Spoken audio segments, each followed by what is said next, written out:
Hey everybody, Gizmo here for an early morning stream real quick. We're talking some Fallout 76. There's been a bunch of stuff going on. Obviously the E3 announcement last weekend, followed by a lot of damage control by Bethesda over the last week, trying to make it so that people are actually going to be interested in playing Fallout 76.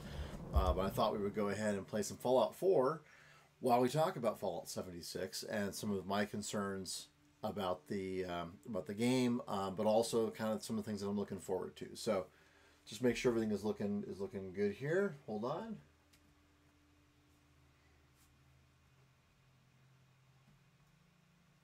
Go to live. I'm not sure what's happening. Just making sure the stream is working here. It's kind of being a little bit wonky. All right, how's that?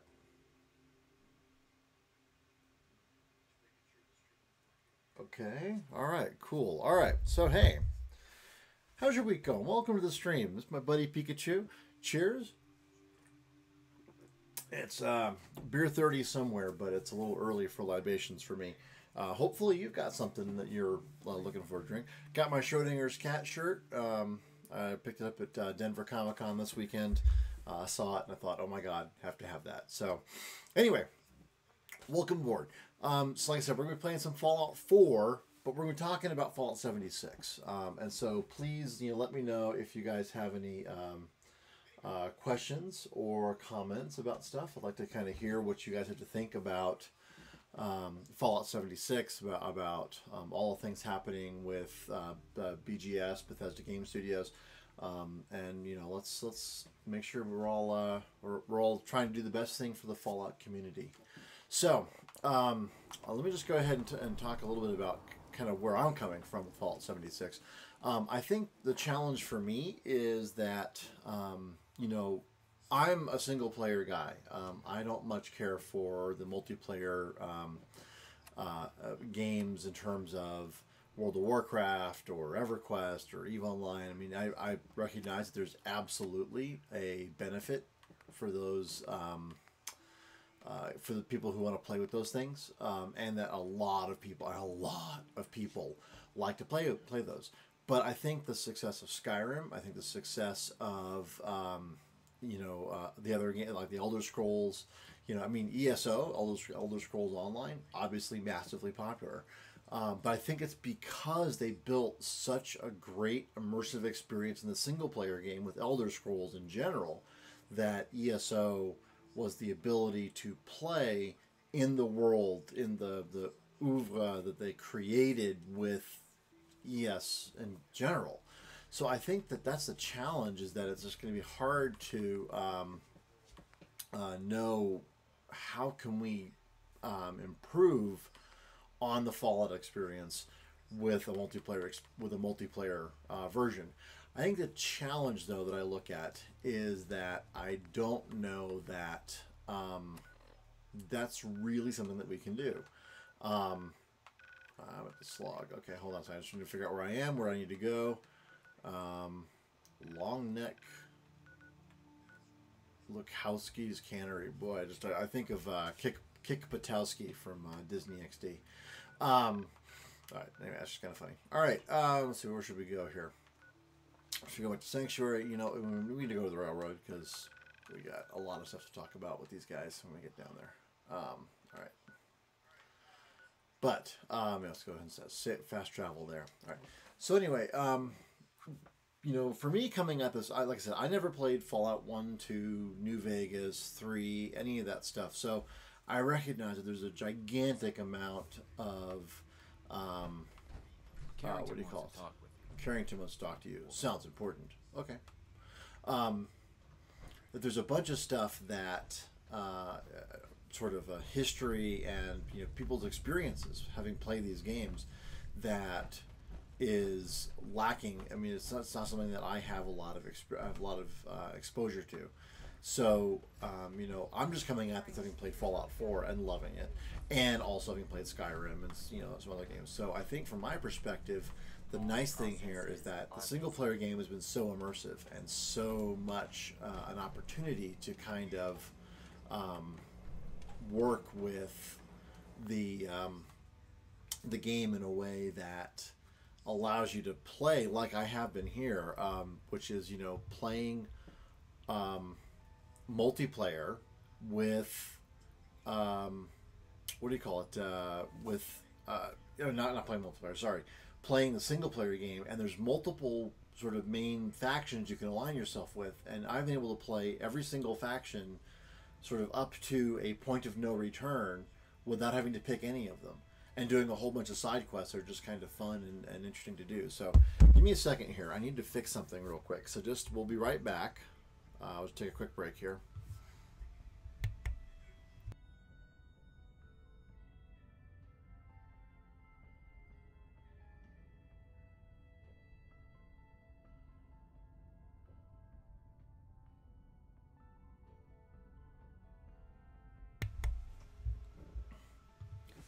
All right, all back.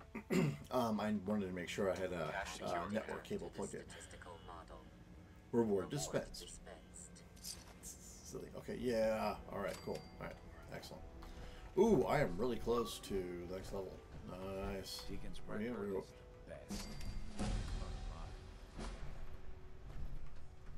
I leveled up.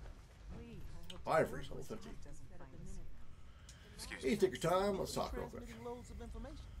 At first glance, the atmosphere appears normal, but I'm going to dive. Okay, you deep dive in that data, boy. I already lined up another place to stash one of my babies, if you got the time.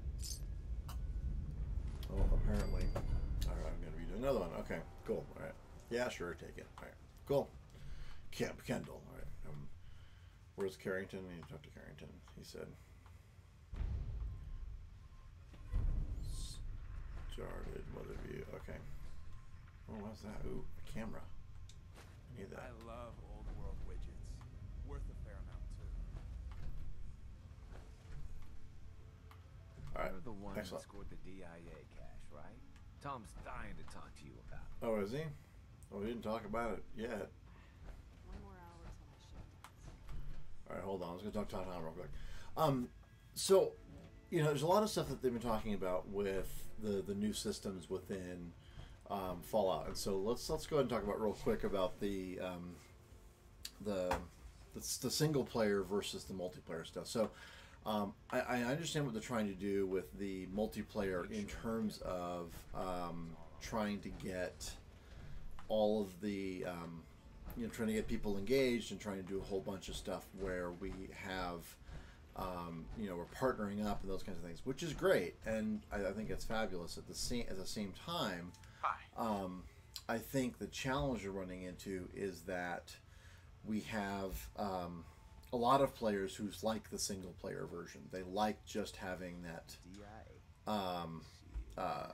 the cash you found has some the ability, like I'm doing, to where we have the we can play these missions until we go all right up to the point where you have to make a commitment. So we need to kind of figure out these things. What do you have in stock? And I think it's going to be challenging to have that in a multiplayer environment, because I mean, when you think about how that's going to work. I'm trying to have a conversation while yeah, sure, we'll take a look. All right. I will set you up, friend. I think that the challenge is that you've got a lot of different people at different levels of the game during missions. So you've got, like, me, for instance, I'm halfway through a mission. Somebody else who just logs in is now going to be starting that mission, and somebody else could be completing that mission. So having to have all this information, they talked about this during the documentary. It was sort of like, they had a whole bunch of things where how they had structured their system, the actual code was designed that there were, in essence, global variables that had all this information. There was like one instance of a player that had a whole bunch of stuff in it. They even had all the the inventory and all those things. Well, suddenly now you've got potentially 36 players, so you have to figure out, well, which player is it and who has these things. So I think challenge is, sorry, I'm like, that's interesting. Okay. I think the challenge is going to be trying to figure out how are we going to work all these things out with multiple players. So I think they've managed to get that. But I think you've got multiple people on in a team or a group, not even a guild, but it's just it's a team of players, and they're going to be all going through trying to complete quests together. So I think it's going to be some interesting things that they have to do some stuff with, and I'm intrigued to see how this is all going to work out. Right now, I think the challenge we have is just that it's. Hold on a second here. Let me do something real quick. And I think, from my perspective, though, I think one of the things that really concerns me is the camp system. Like I said, it really feels like it's a very much a what do you call it? PvP, where, like I said, I think, in a game like Conan Exiles, you can actually, the way that they structure it, I think it's a really smart way of doing it, is that you can do a server. You can actually rent a server from the company, from their provider. You can set up a local server so you can do like co-op and that kind of stuff, or you can go and play offline like I've done. So for me, I can play Conan in a completely offline way, single player, me going off and doing a whole bunch of different kinds of adventures and quests and stuff, but just me. Whereas, in this, it seems like, with Fallout 76, it seems like you're kind of stuck into, if I want to play it as a single player, I'm still going to be playing it with a bunch of other people. And I may not want to play with a bunch of other people. In fact, I can guarantee you I don't want to play with a bunch of other people. Not right now. Later I may want to do that. But for right now, just sort of getting my feet wet in the game, I think that there are some games that have done a really good job of tackling this. Even Call of Duty actually had, at one point, they had a system where you could sort of level up by playing the training missions before you ever went and joined multiplayer. So you didn't have to walk out there and get your ass handed to you because you had no idea what you were doing when you started the game. You could actually have get some experience and build up your character a little bit, but also build up some understanding of the maps and of the system and how things work before you ever got into a situation where you were going to start running into people who have been playing the game for the last 6 months and pretty much had everything already. Hey, look, it's Freedom Trail. What I love about this is that this is a real thing in Boston. So, anyway, so the challenge is, I think, that when you join a server, it's going to be, if you're playing by yourself, then how are the other people in that server going to be? I think in general, in that kind of environment, it does feel like it's going to be PvP. It feels like there's going to be griefing. There's going to be and there's some things that can happen where you're like, they said they're going to try to fix, try to prevent some of that griefing, and that's good. And I'm curious to see how they're going to do that. And by griefing here, I really just mean that there's going to be people who are like camping spawn points and that kind of stuff. And I know there's some people out there who would say, oh, that's not griefing, that's something else.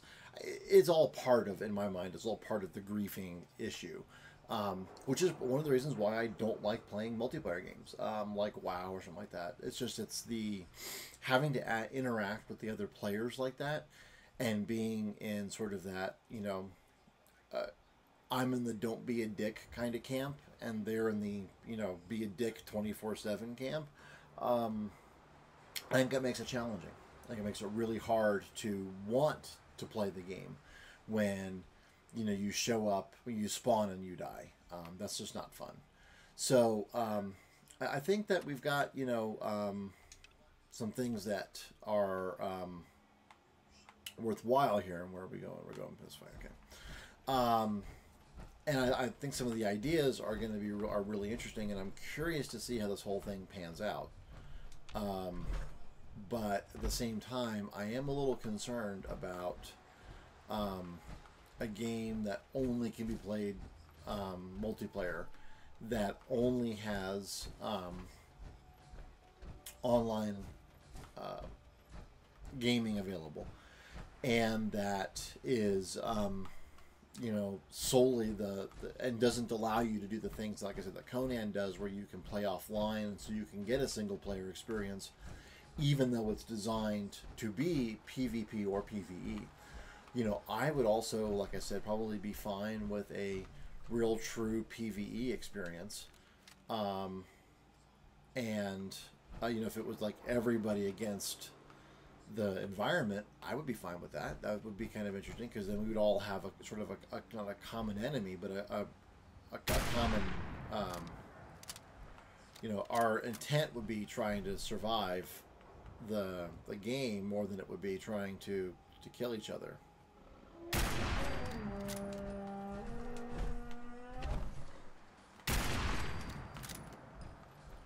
Yeah, that 50 cal is pretty fun. Whoa, hello.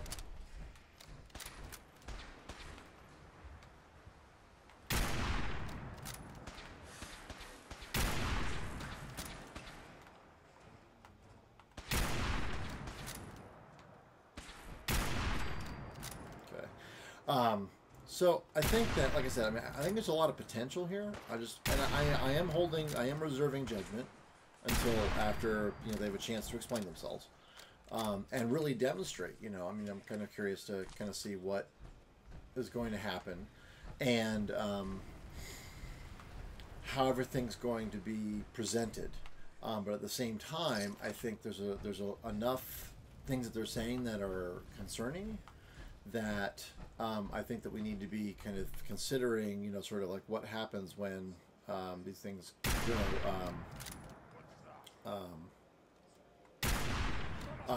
kind of go out. Oh, come on. You just pull yourself up, dude. Okay. So I think the challenge here, though, is going to be trying to make sure that we get a good... oh, come on.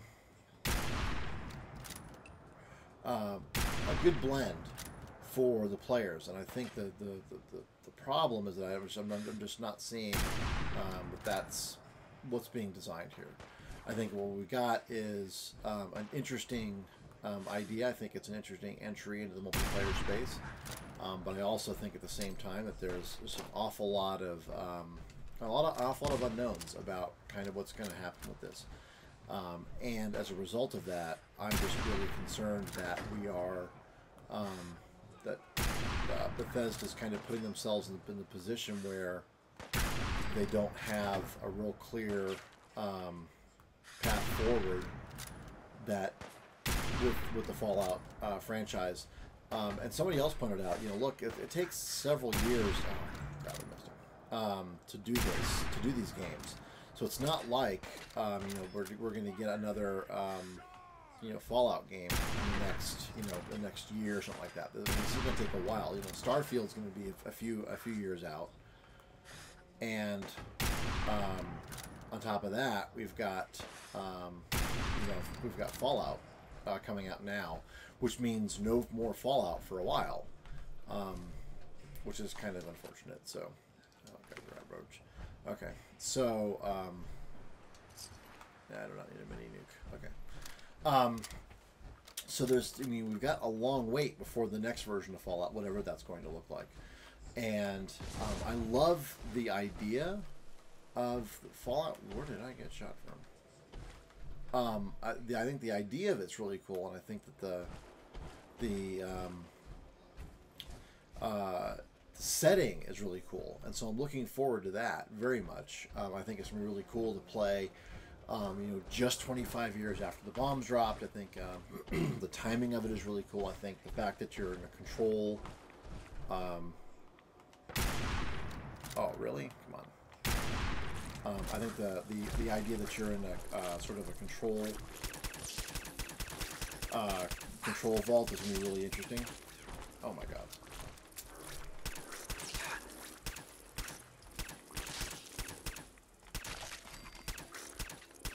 God, I hate the blowflies. I really do hate the blowflies. Ugh, blah. Gross. Grody. Alright, there we go. Alright. Like I said, I mean, the setting is great. I just kind of wish that it was like I said, that it was a game where, did I just crash? Wow, that'd be really interesting. Yep, I just crashed. Wow. Well, there you are then. Okay. Let's try this again. I think that, like I said, I think it's going to be interesting to see kind of how things play out. And I love the setting. I love the ideas. I just think that the challenge that we have of being in a situation where you have to do PvP, where it's not just PvE, where you know, it's like, at least I know that I can't be, you know, I'm not going to get blown up by another player, or that, you know, I'm going to set up a camp and then I'm going to go away and then I come back and my camp is completely destroyed. You know, I mean, I know some of the things they're saying is like, oh, well, you know, you're going to be able to fix it really easily. It's like, yeah, you know what? You say that. But in reality, we know that, you know, those materials are not just that easy to find. I am really curious to kind of see how the what do you call it? The stuff works with the camp system, because the camp system is really going to be designed for a lot of different people. You know, they used to talk about this blueprinting and that kind of stuff, and I'm like, that's really fascinating. But I mean, like, we're changing, like, potentially you're changing where you're building, and so the dynamics of the terrain could be very different in different locations. And so is that, I mean, like, you know, you set things up one way where you have, you know, you put a couple of turrets up high so they can actually get, you know, get some good field of view and be able to shoot things, and suddenly you go somewhere else and those turrets are, like, you know, at the bottom of a valley, and now suddenly, or you know, like a little culvert or something, and now you've got to, like, move them all around. It feels to me like it's going to be that there's a lot of challenges with that. So I'm curious to see how that's going to work out. As I said, I mean, I've pre-ordered, you know, we're going to get this, I'll be playing this, and so it's going to be happening, and we'll be streaming that when it comes out, and hopefully I can do the beta. I'm trying to see what my options there are, if we can stream the beta or not. But right now, there's just an awful lot of unknowns, and there's an awful lot of things that I think we need to be cognizant of going into this. You know, if you could create your own servers and then make it private so that only you and your friends could get in. I know they've talked about that's a possibility down the road, and I'm like, great, because that's where I think a lot of people want to go. It's like, if I want to play co-op, then I want to play co-op with just my friends. There is going to be a group of people who want to have the experience of, you know, playing Fallout 4 as if they were real vault dwellers and they had to do all these things. You know, great, congratulations, and people can do that. But there are also people who are like me, or like a lot of other Fallout players, that want to see the single player version as the primary. You know, to be able to play online would be interesting, but it's not the core gameplay that we want. We want to be able to take our time. We want to be, I mean, like I said, I mean, I've played this game for, you know, this is, you know, many hours. About 5 days worth, so 120 hours of actual gameplay for this save. You know, not including all the other saves I've got, not including all the other dead ends I went down, everything else.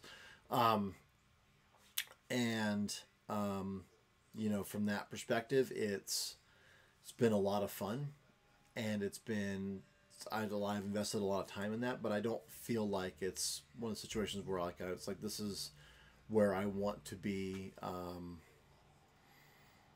sharing this experience with a bunch of other people. I'd rather have this experience. Oh, I'm all the way back here. Okay. I'd rather have this experience be something that I get. It's Paul Revere's house. There you are. Also a real thing in Boston.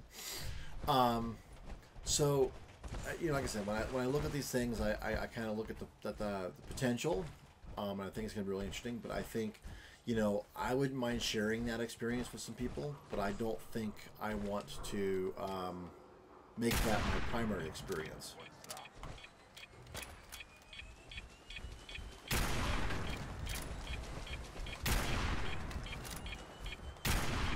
Oh, come on. Oh, I missed him. Crap.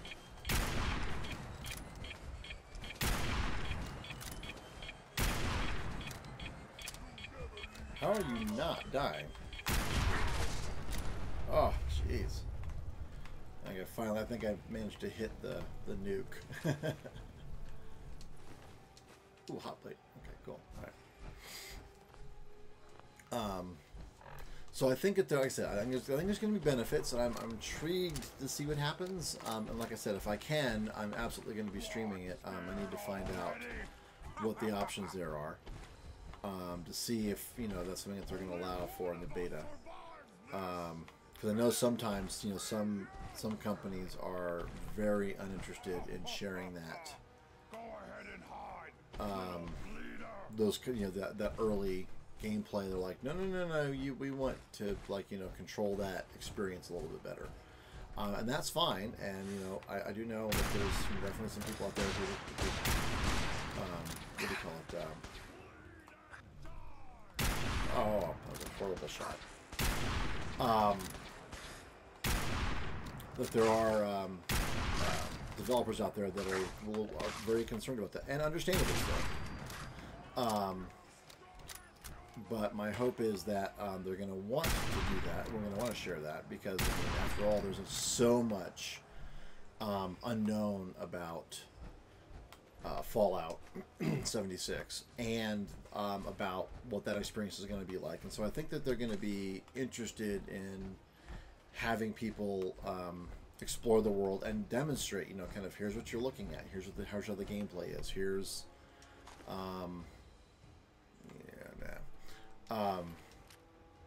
here's how all this stuff is kind of panning out. And oh, there you are then. Here's what is going to be valuable for you and interesting for grab those, I guess. I don't do the drug thing, but you know. But anyway, so like I said, I think it's just there's an awful lot of questions that need to be answered, and I'm hopeful that we can get those answered, and like I said, and that I'll be able to play this game online with you guys to show you kind of here's what the gameplay looks like, and then we can critique it together, figure out what's a valuable addition to the Fallout, whether this, you know, Fallout 76 is going to be, whether we consider this a real valuable and worthwhile addition to the Fallout universe, or whether it was an interesting experiment, but, you know, it didn't quite work out. I'm all for experiments. I think experiments are great, and I highly encourage you know, companies and people to have those to do those things. Try to figure out, is there something here that's worthwhile, and what can we gain out of that? Not, you know, what do we learn out of that experience? But at the same time, I'm a little concerned about this particular experience. And like I said, I think if they had, you know, there's a sort of this concept of minimum viable product. You know, what's good enough that we could get it out there into the world and start playing with it and see what it's like, and then, you know, make adjustments as we learn. It's just moved. That's kind of funny. You know, what kinds of things can we learn about this? You know, who is finding, you know, oh yeah, Yagwai. Okay, hold on. Let's do this. Okay. I do want Yagwai, but.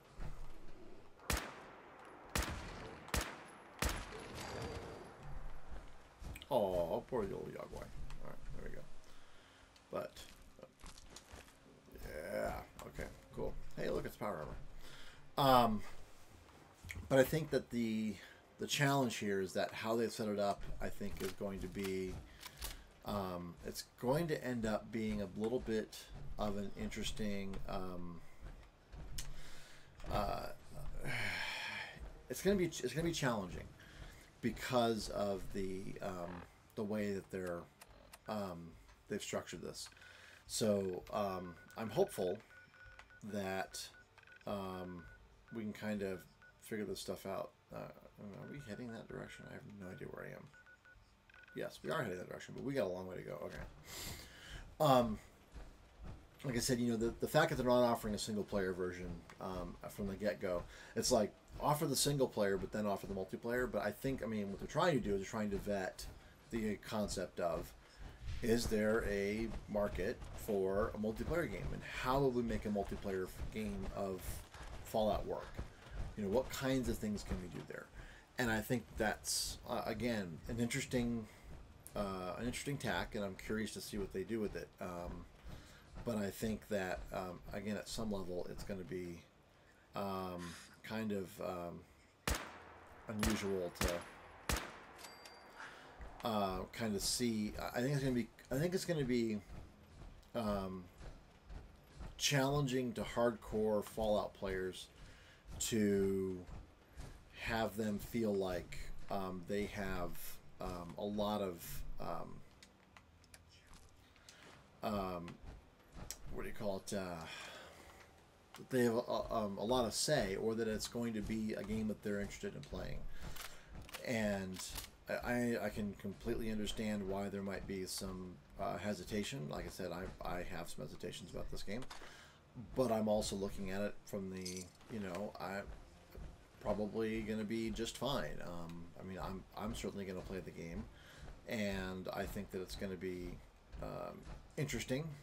I am a little hesitant about it, but I'm willing to give it a shot. You know, Bethesda's obviously putting a lot of money into this, and they're trying. And I mean, they've got entire development teams working on this particular problem, this particular title. So you know, they're investing pretty heavily into wanting to get this to come off. So I think when we look at it from that perspective, I think it's nice that you know, that they're making the investment here.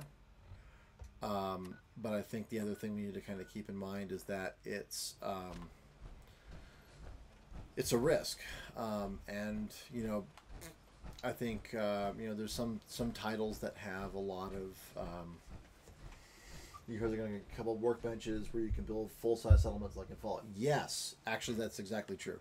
I mean, it's a risky thing, and I think that the one thing that they've got, and to your point, thank you for that, is that they are going to have community benches. So there are going to be some opportunities, based on what I've heard, that you can actually go and you know, kind of do that kind of stuff. Now you can, again, because you've got that camp system, you can build up your own things. They do want to try to keep it sort of outside the system, the main areas where the quests are and stuff. So you can build less like you do in Fallout 4, where you sort of have these encampments where you have all these places where you can then, you know, strip it all of resources and then build your own settlements and that kind of stuff.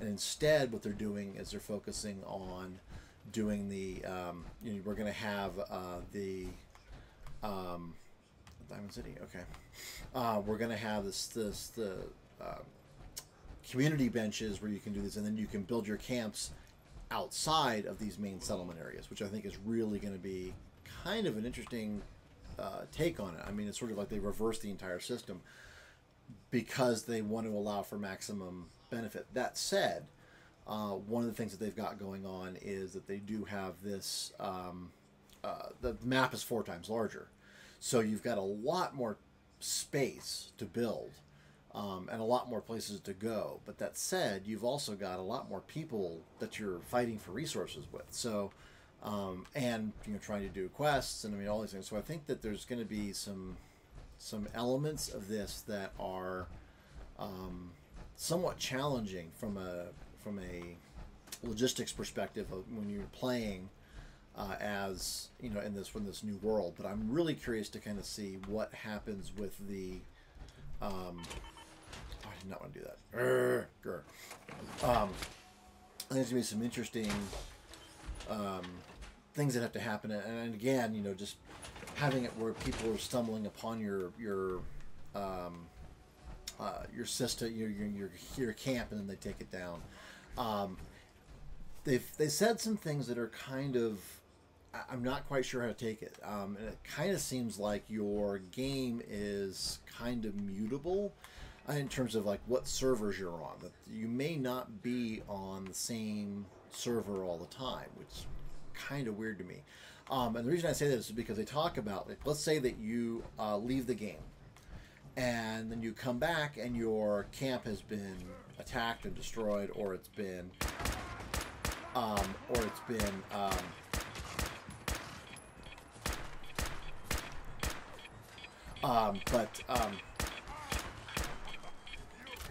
come on, hold on. Let's kill this guy. Okay, good. Like, what? Oh,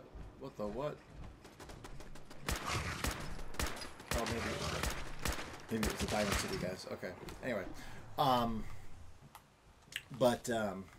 they say like, oh well, then you can rebuild it, because it'll have like collapsed down, and you can just simply kind of go back and rebuild that kind of thing. And I'm like, well, what the what? I mean, how is that happening if we're on the same server? Because like if you can't build it there because that space is taken, it's like taken by whom?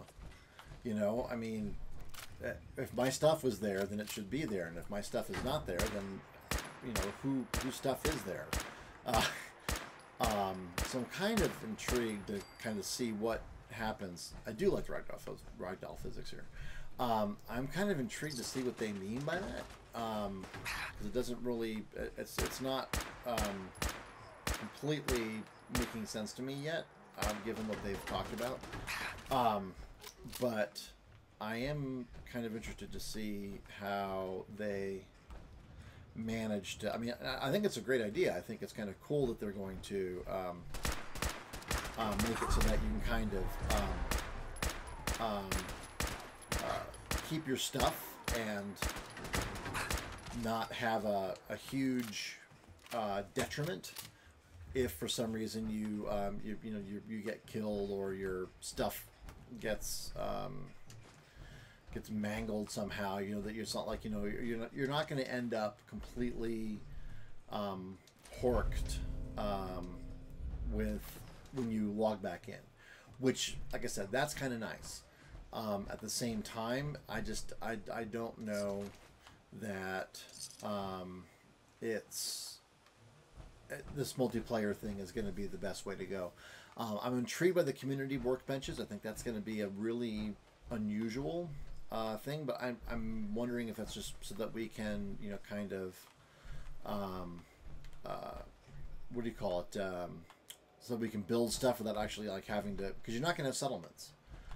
So I mean, you're going to build your own camps and stuff, but you're not really going to have settlements in the way that you had before. So you can't like walk into Sanctuary and do some stuff and clear it out and then claim the workbench, and then suddenly you've got a settlement, because there are no settlements. You have camps that are individual, that are not part of settlements. So I think the community workbenches are going to allow us the opportunity to craft things and do repairs and that kind of stuff without having to have a settlement, or have to have a camp in order to do that stuff. So I think that's what the intent of that is. But at the same time, I think there's going to be an awful lot of what do you call it? People, kind of camping out of those spots, understandably, because that's where a lot of stuff's going to happen.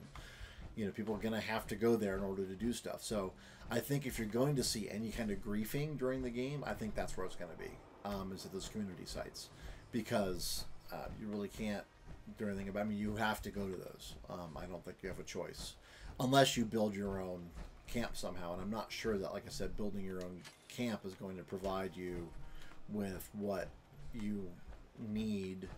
I'm not sure that you're going to be able to do the things at your camp that you could do at a community workbench, and that you would be able to get the same benefits from that. So I think that's going to be the challenge that they're going to try to have to work through here. But we'll have to see. So, any questions about Fallout that you guys have, or I'm just kind of curious if there's any kind of thing that's oh, there we go.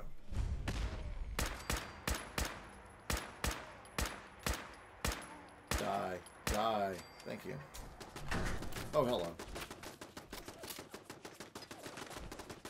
Okay, cool. Thank you. Alrighty. Let's see. My question is, if me and my friends were to stumble on one of the workbenches you built full-size settlement, we build it at its full capacity and leave another group built to the same place. What happens to my settlement? Right. So that's a really good question. I think based on what I'm hearing, what would happen is that if you guys leave the game and somebody else builds at that same place, that what's going to happen is that you're going to have all of your stuff will be packed up in that camp box, and then you would have to go somewhere else and build. And again, because your settlement, quote unquote, is not going to be in a fixed location like they are in Fallout 4 or any of their base building stuff. It's going to be built somewhere else. It's going to be outside of those main areas. So the likelihood, I think, of you building in a place that's building is allowed and somebody else building there are pretty low given the size of the map and the number of players even then. But I think the big thing is going to be that as we look at those spaces, I think they still looked at it and said, you know, you could still end up like, you know, building directly east of a community workbench, let's say. You know, the first spot available right after you get to a community workbench to the east is where you build your stuff. And somebody else builds in that exact same spot after you guys have gone. Like I said, I think what they've said is that your stuff would then go away when you leave the server. And when you try to come back in, because their stuff is there, it can't be built, and so what you get is a blueprint of your stuff stored in that camp thing, and so you can take your camp and you can go somewhere else, and then you can unpack it in essence, and then it rebuilds your camp. Now, I don't know about, and I don't think they've discussed persistence in the world after you guys are out. And so I think that's going to be something that we're going to that they're going to have to explain a little bit better. And again, it may just be one of those things where we're not going to know that until we experience it. But I'm hopeful that we're going to have the idea here, or at least the you know, they're going to give us some hint about this as the game goes on. But I think that for right now, what we're looking at is that it's going to be more of that stuff is there when you're online, and when you're offline, they pack it up and they store it. And when you come back online, they try to rebuild it. And if they can't, then they keep it in the camp box. And then you just simply get that and you go somewhere else. But if they can rebuild it, I think they do. So I think if it can be respawned, then they will. But I'm not sure about whether it would persist in between your instantiations in the game. So, I mean, think about this. If you've got a server that has potentially changing cast and crew, like, you know, the people who are on that server are changing all the time because, you know, you log in once and you go to this server, sort of like, you know, Call of Duty has a gazillion servers and you never log into the same one all the time. It's always different ones. So if they have all these different servers and they're just kind of putting you on the best server for your connection speed right now, then it's possible that what's going to happen is that you've got all these different encampments all over the place if you allow them to persist while someone was in game and out of game. So I think what they're going to have to do is they're going to have to pack it up when you leave, and then it's going to have to come back when you're back on. And then it's only going to persist. It's only going to exist when you're actually online. Now, what I'm really curious about is, let's say you've got a party of 4 people, which is kind of what they're talking about as the standard party size. Do each of you guys have that camp set up? Do each of you have that blueprint? If you are in a party and then you split the party, does each person in the party get the exact same copy of the camp? If let's say that I'm in, Bob's party, and Bob and I, we leave each other's parties, and I go and I go to a different server. Do I get the camp that I had when I was with Bob? Does Bob get it? Yeah, that's something I don't know, and they haven't even talked about yet, that I've seen. I didn't see the documentary, didn't see it in any of the E3 stuff that I've seen, even the interviews afterward. And I think that the challenge we're going to have is just, again, because the single-player game exists and persists between launches. In other words, the game state is preserved. When I leave the game, the state is set. And when I come back into the game, it's just simply loaded up. But because these servers are live, because there's all this stuff going on, because while I'm gone, people could launch 8 nukes and blow up 3/4 of the map. Suddenly I end up in a nuke zone because that's where I happened to be when I quit the game last time. What does that mean? So, suddenly I'm a level 3 character and I'm in the middle of, nuked out Charleston. What is that going to do? I don't know. And so I'm, because they're talking about, the way that the nukes are going to work is when you nuke an area, it is going to turn it into a high level area. So some of the things in the game, like in Fallout 4, are designed for, the further out you go from Sanctuary, the harder the game gets. The bigger the monsters, the worse the beasties, all that kind of stuff. The missions are harder, that kind of thing. And in this game, you start off at Vault 76, but then you kind of explore out in the world. And, I can understand that, at some level, it's sort of the same thing. And so, like, if Vault 76 is here and Charleston is over here, and if you go over there, then you probably should be at least level 40, let's say, by the time you get there. But they talk about, the glowing sea in this is going to be a ridiculously difficult place to go if you're underpowered. But, what happens if someone nukes where you are, or, turns that space that you're in into a high level area and you're not? Are you just immediately, toast at that point? Is this, again, so many unanswered questions. But I'm, like I said, I'm excited for it. I'm a little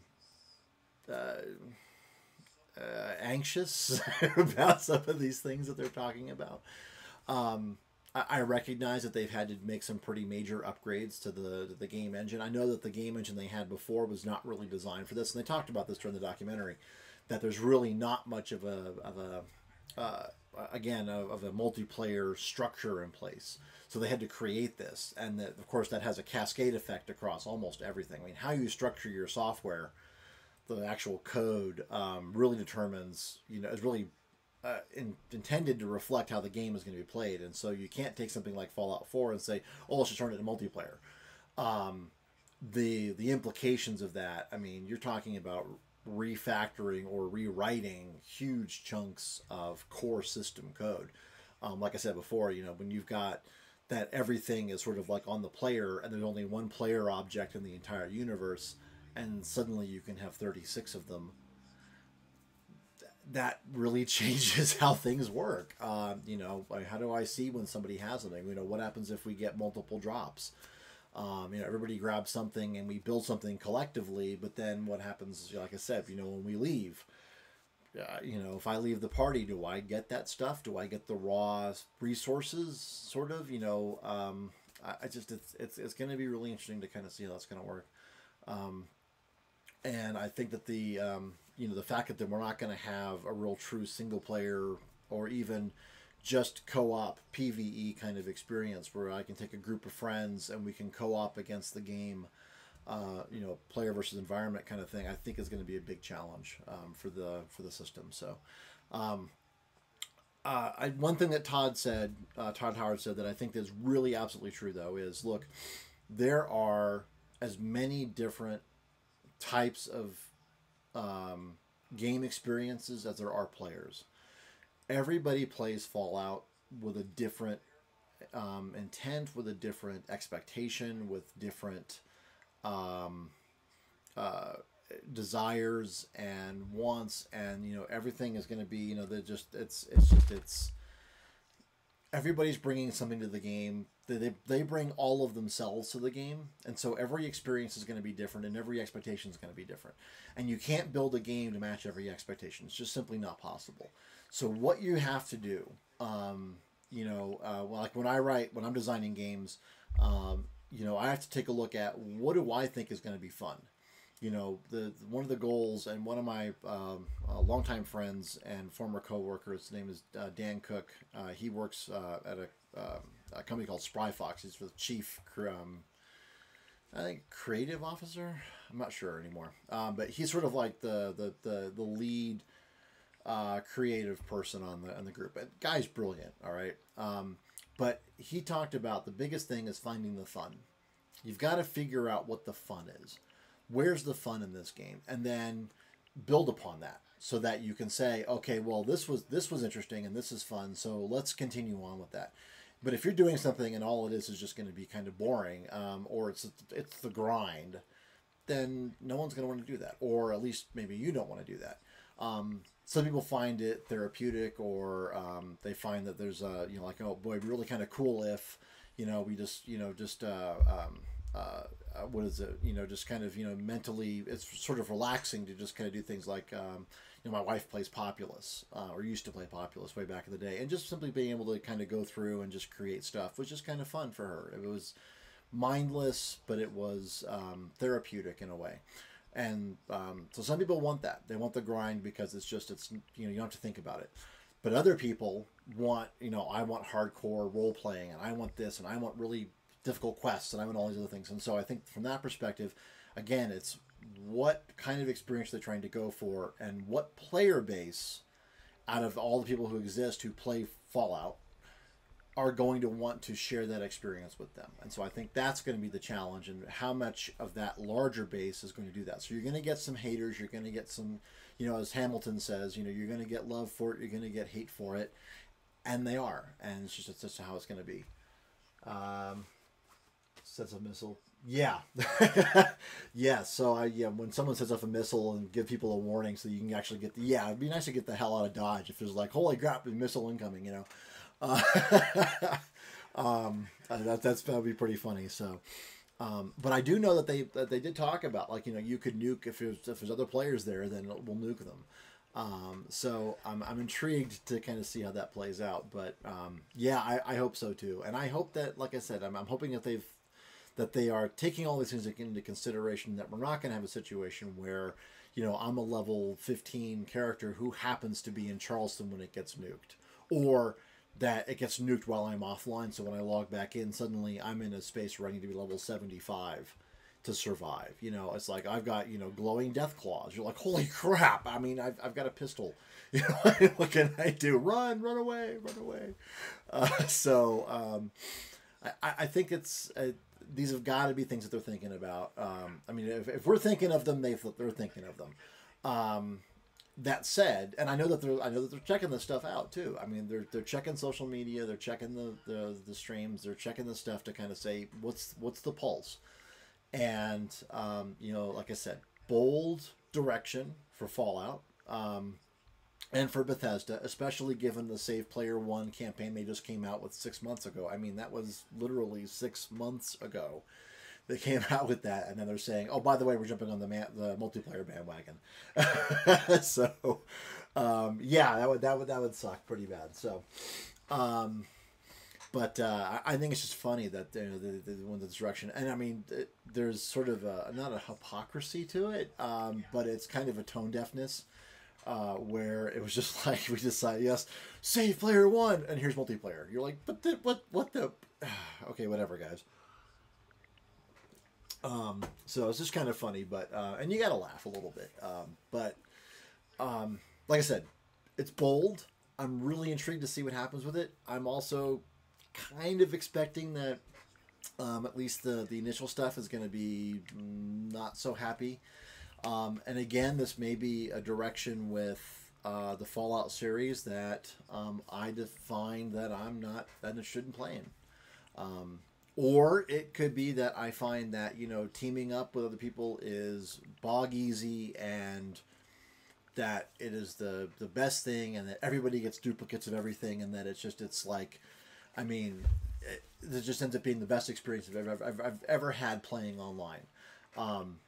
But I'm kind of thinking it's going to be just my, you know, my gut feel is that this is going to be more like a WoW or EverQuest or Dark Age of Camelot. I'm dating myself here, but you know, all those games where it was just, you know, I mean, you could team up, and the only way to really get any better as a character was to team up with other players. And you know, a lot of people like the the creativity. I mean, the base building piece. I think, you know, it's kind of funny to talk about, you know, base building as this element that they want to incorporate. It's like, that's great, but you know, base building is kind of zen. I mean, it's like you're sitting there, you're trying to figure out, well, how do I structure this? And if I rotate it this way, and if I do this, and I'm trying to get these pieces to fit together, but this piece won't fit over here where I want it to fit. Why won't it fit there? And then, you know, but it's kind of this Zen meditational thing where you're trying to figure out how to, you know, build this, and what do I want it to look like. You know, I saw one guy a couple of years ago who built this entire. He took Sanctuary and turned it into this, like, you know, well, I mean, it's sort of like this industrial park. I mean, with all of these different, you know, it was like these giant structures that, you know, went to the top of the build system. So, I just, it seems to me that if you've got a lot of other players running around, and I understand the map's 4 times larger, and you know, it's not that many more players, but there's more people. It just seems like you're not going to have the ability to have that kind of meditational aspect and spend the time to build the stuff the way that you want it to. You're going to kind of have to be like, just slapdash, put down some turrets, put up a building, you know, here's a large shack, stick some beds in there. Okay, great. Now we can move on.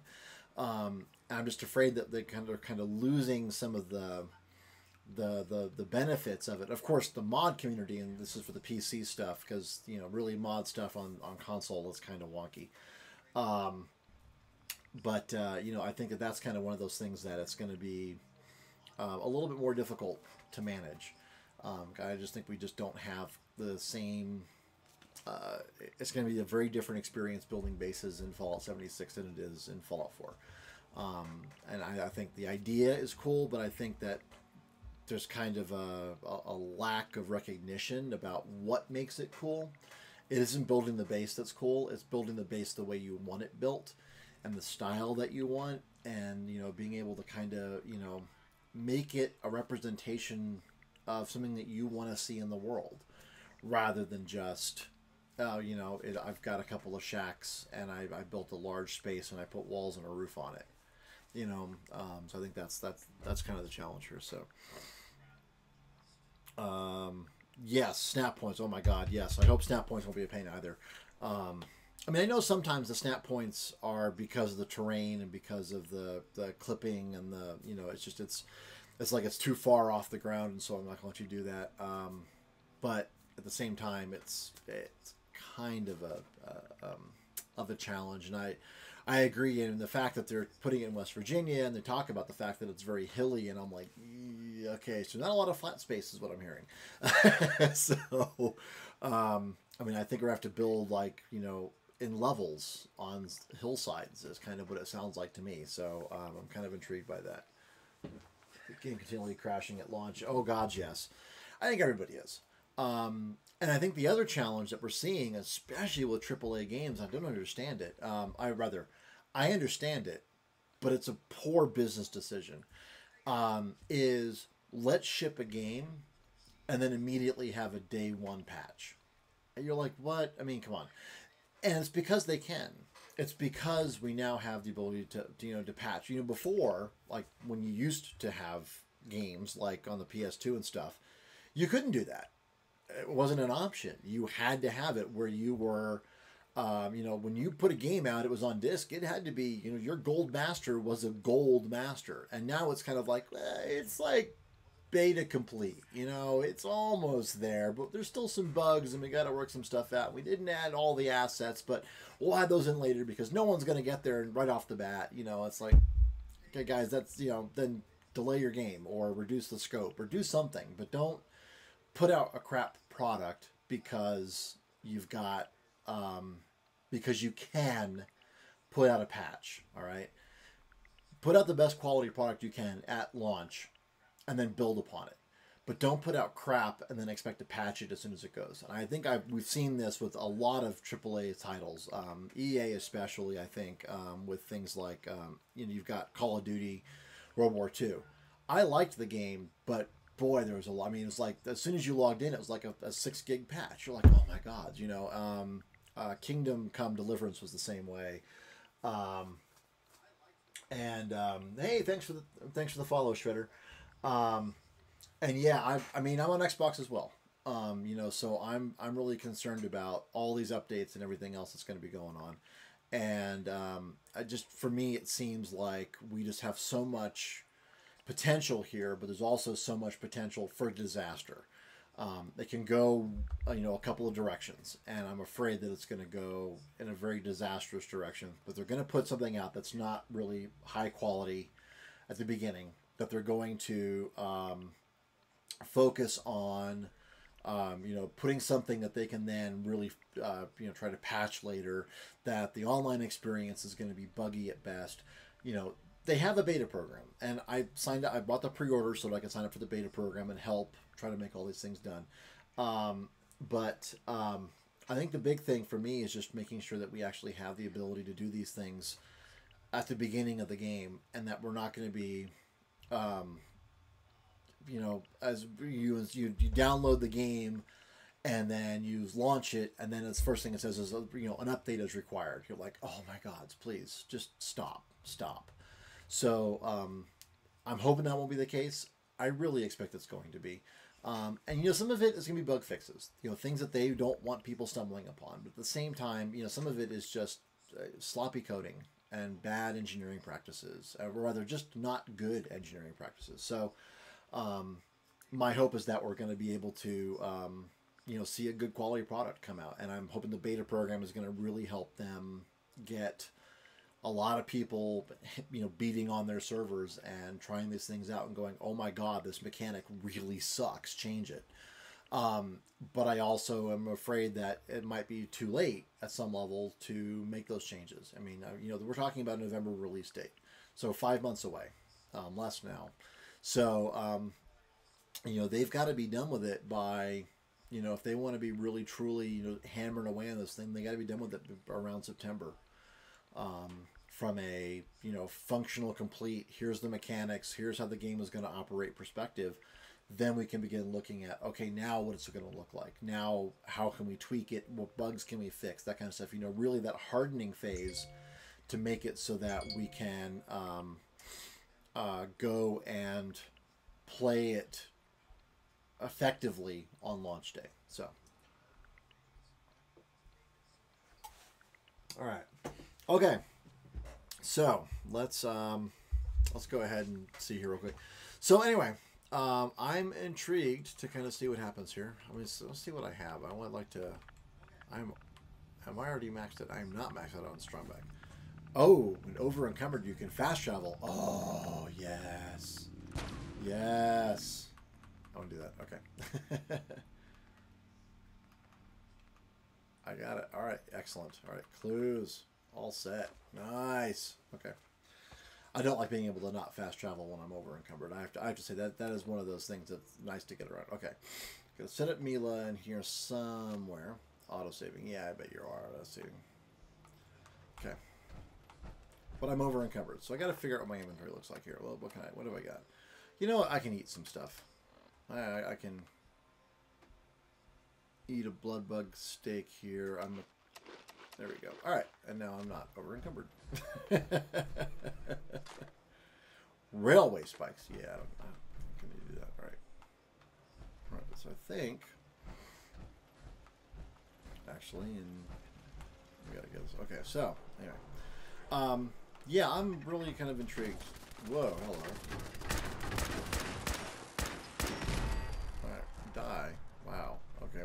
guess this is probably the terminal to handle the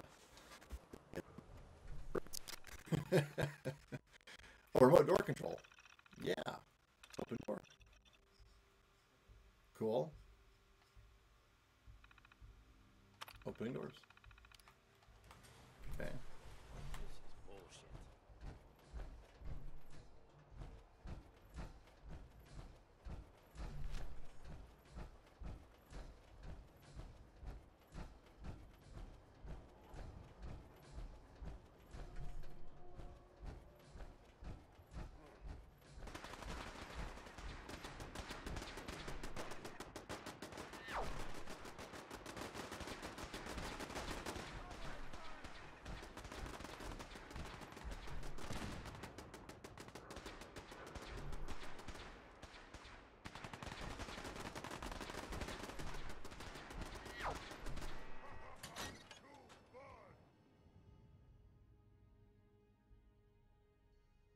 Mutants.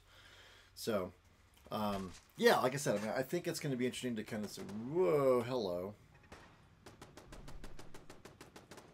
That's fascinating. Kind of like a vault dweller. Yeah. So I'm, like I said, I'm excited for it, but at the same time, I'm also a little hesitant. I just think it's going to be, there's a potential for disaster here. But I also think there's potential for a lot of really good stuff to come out of this. So,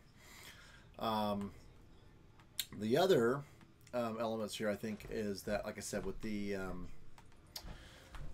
camp building, I'm intrigued to see kind of what they do with that. I really want to learn what their plans are for making the camps. Wow, there's just a lot of dead people here. Because I'd like to find out what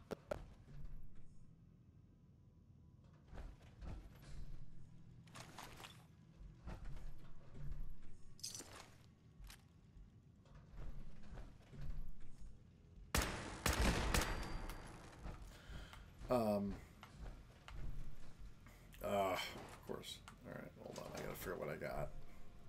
Explosives box. Ooh, cool. So yeah, it's gonna. I think it's gonna be good. And like I said, I mean, I wouldn't have plopped X number of dollars on it if I didn't think it was going to be interesting. So I am kind of curious to see how all of this stuff plays out in the long term. But let's see what I've got. Do I have anything that I don't want to carry around? I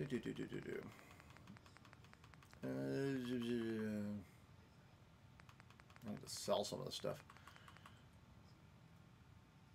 That's, you know what? That's 17 pounds.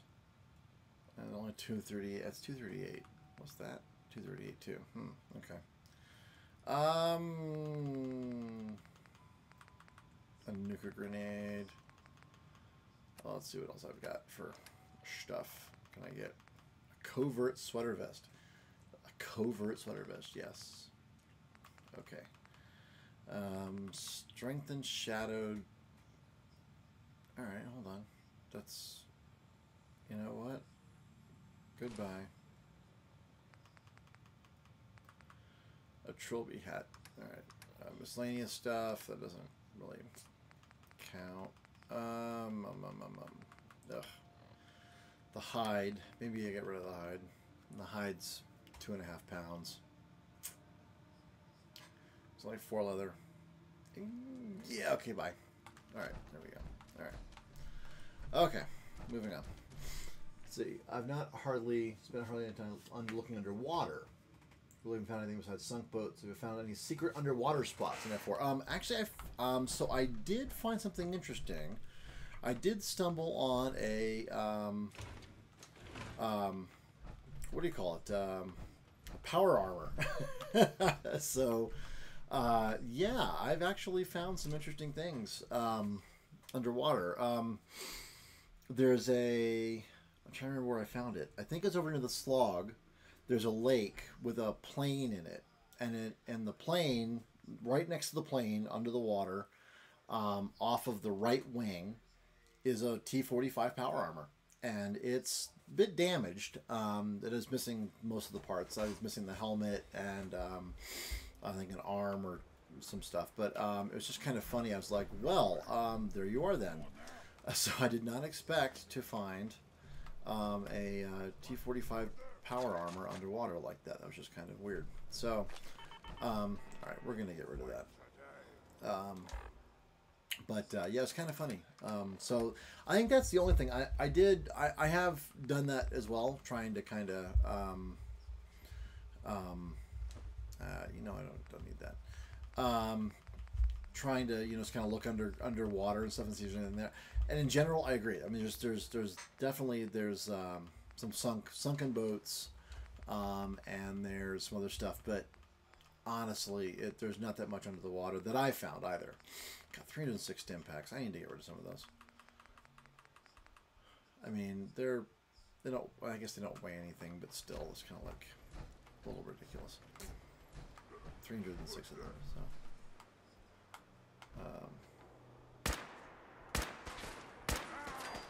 Good lord, that was terrible shooting. Come on, Gizmo, get together. Just kill him.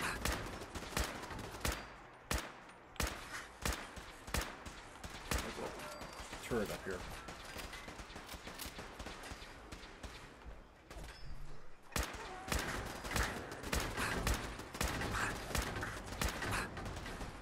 Okay, yeah, we're taking some damage here. Let me see. Oh no, those are just guys. Whoa, hello.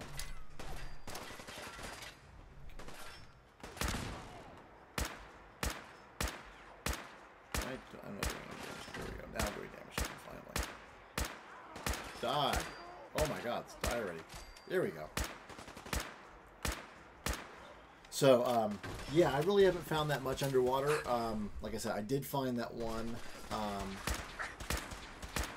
power armor, which was kind of cool. But again, unexpected. Yeah, but otherwise, no, not really finding a whole lot down there.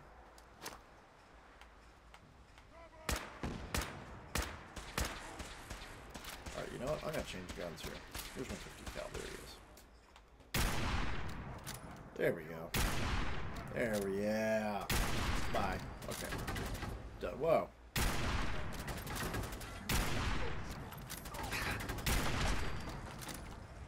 Bye. Okay, I am really hurt. Good. I got some stuff I can eat here to get my health back up. Alright. There we go. Cool. And there we go. Oh, crap. Jeez. Back it up. Back it up.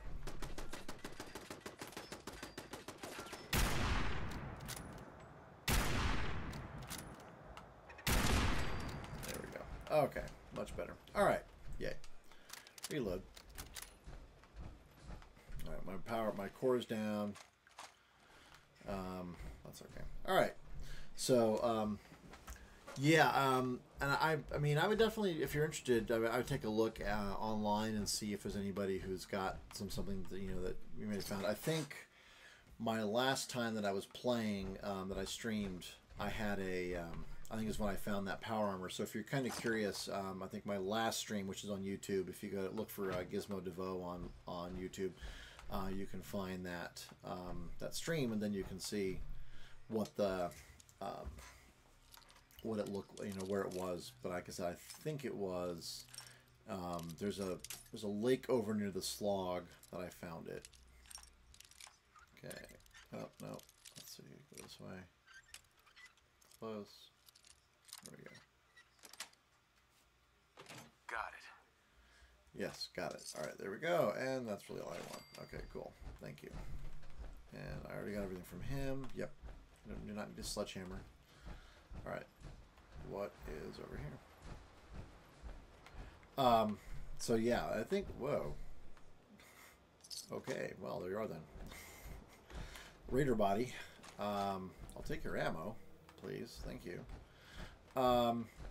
Yeah, so that was, so that's been kind of cool. And again, not really, to your point, finding a whole lot underwater. And it's kind of weird because there's an awful lot of this map is water. I mean, especially over near Logan Airport and that kind of stuff. If you look at the map, you know, there's a lot. There's the Charles River. There's this everything over here. I mean, there's got to be something out here. I haven't gone yet, but you know, there you are. What's kind of funny, and I think I've talked about this in a previous game, in a previous stream, was, you know, so here's Boston, right? And you know Quincy's down here. By the way, anybody tells you it's Quincy, it's just wrong. It's Quincy. But here's, you know, like the Back Bay and all that stuff, right? But then you've got over here. This is where I went to high school, was out here in the glowing sea. So apparently my hometown, my high school is a smoldering pile of ash, which is kind of funny because I was out there wandering around at one point and I found a, what do you call it? I found a auto dealership, or like an auto repair place, and where I went to high school was called the home of the auto mile. We had a whole strip of all these car dealerships, and I'm like, yeah, I found it. It was kind of funny. Thoughts on VATS in Fallout 76? I think that's going to be tough. I think it's almost going to be like it's got to almost be like an aimbot in a way. I can't think of I can't really see it working obviously in the same way it does. You know, sniper rifles in Call of Duty, so I think it's going to be kind of what it is. When you play COD, the campaign, you do, you know, sniper rifles and you hold your breath. The whole thing sort of zooms in. It, you know, you get that pause. You can kind of, you know, really line up your shot and take it. And you can't get that same feel in a multiplayer game because you can't stop everybody else's. You can't slow everybody else's connection down to make it so that you can be operating at normal speed. So I think it's going to be pretty similar to how that's going to work. I think it's going to be that you're going to have, you'll be able to target specific places on a person, and then it'll sort of auto aim for you. Like I said, sort of like an aimbot. I kind of think it's going to how it's going to have to be. I don't really see it being any other. I don't see how you would do it a different way, right off the top of my head. That's not to mean that it couldn't happen. I think that it's going to be. I think it's just probably how it's going to work. So we'll see. But yeah, I kind of feel like it's probably going to have to sort of mimic that kind of a scenario. I really don't. I don't see a different way of doing it. But that I'm more than willing to be proven very wrong on that one. So we'll have to find out. Do you have any thoughts on it? What do you think it's going to be like? Ooh, hello. All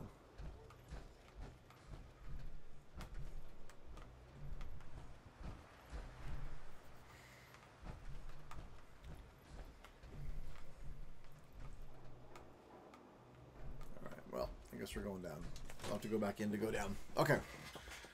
So, yeah, and then I think the other piece that we kind of have to worry about, like I said, from a 76 perspective, I think it's just going to be,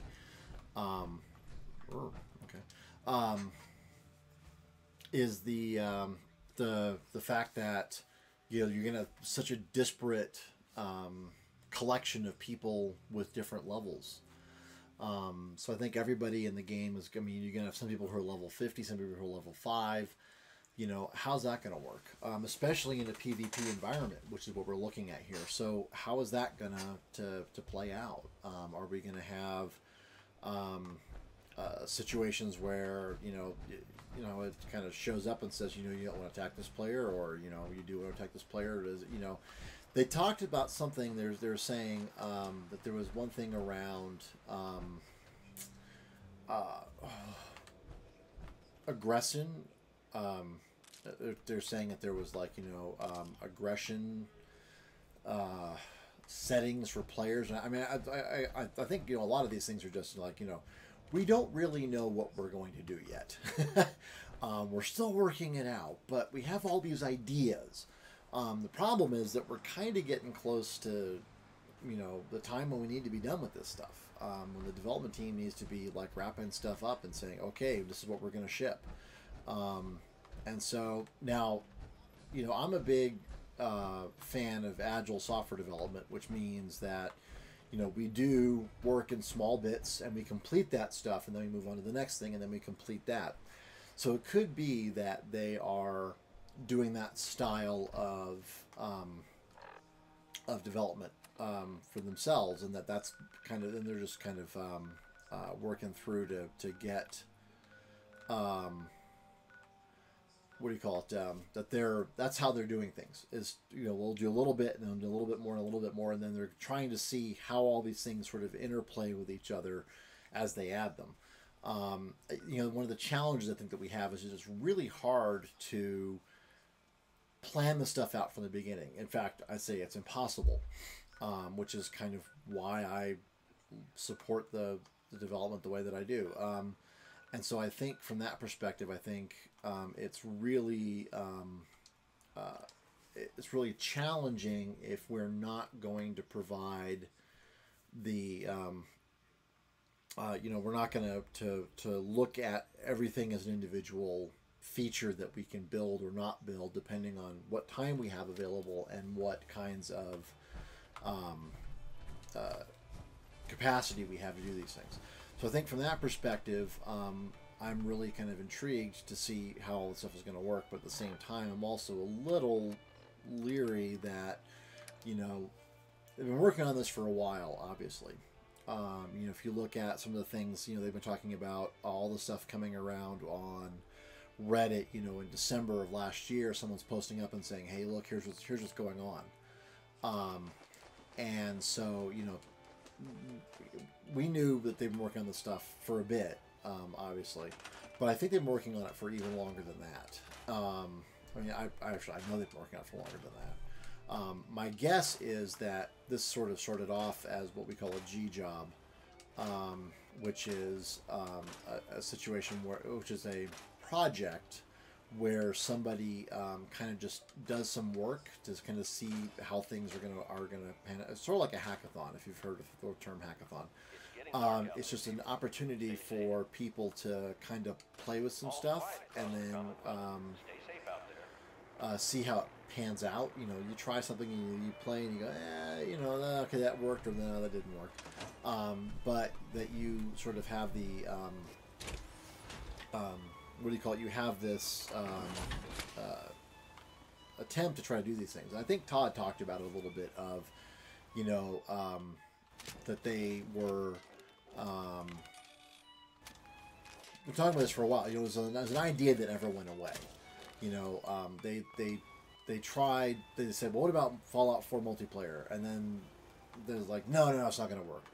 And then they're like, well, what about Fallout 4 multiplayer? Oh, look at Dog Meat. He's so cute. Hi, Dog Meat. You're so cute. You're rolling around. I think that from that perspective, I think that, you know, it just was something that they just couldn't shake. The idea was something they just couldn't shake. And so I think they ended up just kind of looking at it and saying, no, we have to do this. And so that's kind of where it started. But I think it's been, you know, I mean, I think since Fallout 4 was finished, I think someone has been trying to kind of tweak it and figure out, is this something that we can do or not? And I think you've probably had multiple people working on it at different times over the course of the years, kind of playing around with it, trying to say, you know, hey, look, is this feasible? Is this not feasible? You know, can we do this or not? You know, kind of say what was that about Grey Garden?